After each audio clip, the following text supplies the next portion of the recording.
Le SMS est-il une maladie textuellement transmissible? Pourquoi cette question? Parce que souvent des personnes, parents d'enfants dyslexiques me disent oui, il écrit plein de SMS, des textos, et puis alors là, il tient compte absolument pas de l'orthographe, de la syntaxe, etc.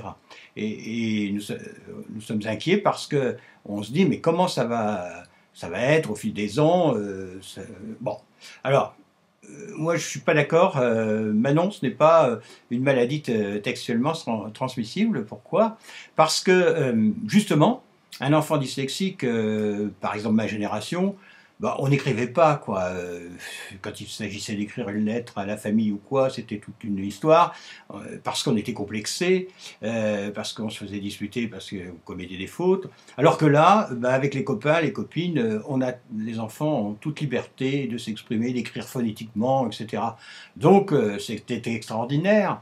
Et il ne faut pas croire que, comment dire, d'ailleurs, on a remarqué, j'ai lu ça quelque part, que les enfants dyslexiques, lorsqu'ils écrivent des textos ou des SMS, font plus attention à ce qu'ils écrivent que les enfants qui n'ont pas de problème de dyslexie. Ceux-là se permettent beaucoup plus de liberté que les dyslexiques, vous voyez déjà. Et puis secondo, eh bien, il faut vous dire que bon, ça leur donne donc une grande liberté d'expression, une confiance en eux, donc ce qui est formidable, une confiance en leur écriture. Et plus tard, quand ils vont devenir plus grands, plus adultes, beaucoup plus tard, ces enfants, de toute façon, les dyslexiques, la plupart sont intelligents. La plupart, hein, je dis bien, hein, intelligents et surtout créatifs, mais intelligents. Et donc, c'est un peu comme, vous savez, un enfant qui n'a pas, on en connaît hein, malheureusement, qui n'ont pas été éduqués. C'est-à-dire, ils n'ont pas de valeur ou simplement de comportement. Vous voyez, par exemple, ils ne savent pas se tenir à table. Ils vont, je sais pas, ouais, ils vont se goinfrer avant tout le monde sans s'occuper si les autres. Ils vont prendre le meilleur morceau. Ils vont se curer les dents avec une fourchette, se mettre les doigts dans le nez. Enfin, j'exagère. Hein, vous voyez, presque les pieds sur la table, quoi.